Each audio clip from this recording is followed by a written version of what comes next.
A few months ago, at the very top of a 9,000-foot mountain in a remote part of Nepal, this hospital looked like this.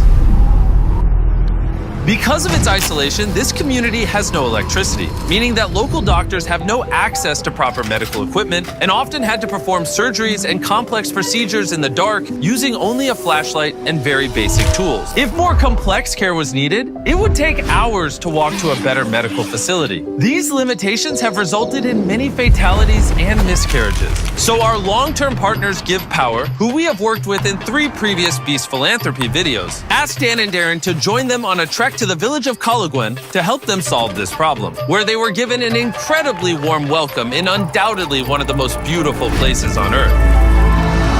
On the first morning, Darren met up with a local Give Power engineer named Sanjay, who told him a tragic story about Neera, a woman from the village who had previously lost her baby due to the freezing temperatures and lack of appropriate medical facilities and equipment. She had to travel in the monsoon roads to the nearest birthing center, and then since the birthing center was far away, she couldn't reach the birthing center and had to lose the baby. And due to a lack of government funding, this hospital would not get electricity until at least 2030. If the hospital was up and running with the birthing facility, the case with her would have been completely different. Darren knew we had to act fast to prevent this from happening again, so he also met Melissa, the founder of the Green Program, who brought a bunch of incredible students and volunteers to help finish this massive project. When I was younger, I was visiting my family in Malaysia. It was the first time I saw the ocean. It was the first time I saw the reef. And it was really the first time where I realized that if we had the opportunity to show people the beauty of nature and the world, it really unlocks something that makes us want to protect it too. So we've essentially taken students from all over the world who care so deeply about making an impact, and being able to expose our future generations to different perspectives is a way that we believe can really make the world a better place. After meeting Sanjay and Melissa, Darren was more inspired than ever before to get to work by installing a solar array and batteries to power the new hospital, as well as provide all the equipment to outfit a safe and modern birthing center to serve this vulnerable community. Okay, we're ready for day 1. 3, 2, 1. So the team was beyond excited to get to work. We're gonna dig down.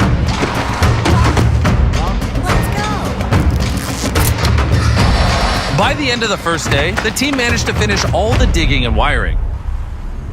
I can't really put my finger on it, but there is something about the people in this village. Their authenticity, their friendliness, and their openness has made me feel part of their families in just a few days. As we walked up to this house, somebody ran inside and he lit a fire and there's smoke coming out, and we didn't know what was going on, but he went to go brew some tea. This is Himalayan black tea with ginger, and it is really the best tea I've ever had in my entire life. This is the culture over here. These people are incredibly kind and welcoming, and everywhere you go, they want to take care of us. They have literally opened up their houses and given us a bedroom in their house so that Dan and I have a comfortable place to stay. But not long after the construction began, Dan started to feel ill. I feel like super sick, so I've got to go over to the local post to get checked out. Which means he can experience firsthand just how difficult it is to get treated in such a remote location.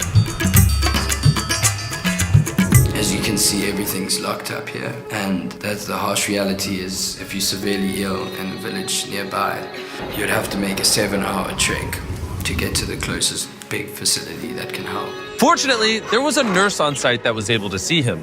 This is Karuna, a nurse in the local town of Kalagwen. She's come to help me. But because there is no electricity, she can only do a very basic checkup. She came to the conclusion that Dan had Gati.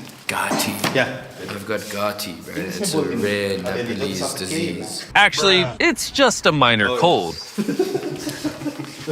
But for a community this size, there are often far more serious situations that require an immediate and comprehensive treatment that just are not available. With so much riding on this project, the team were already feeling the intense pressure. So while Dan got some rest, they continued with the construction.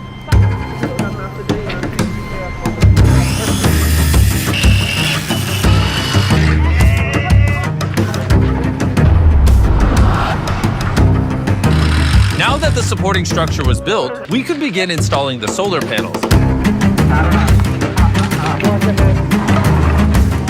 Because of the team's hard work, we were now ahead of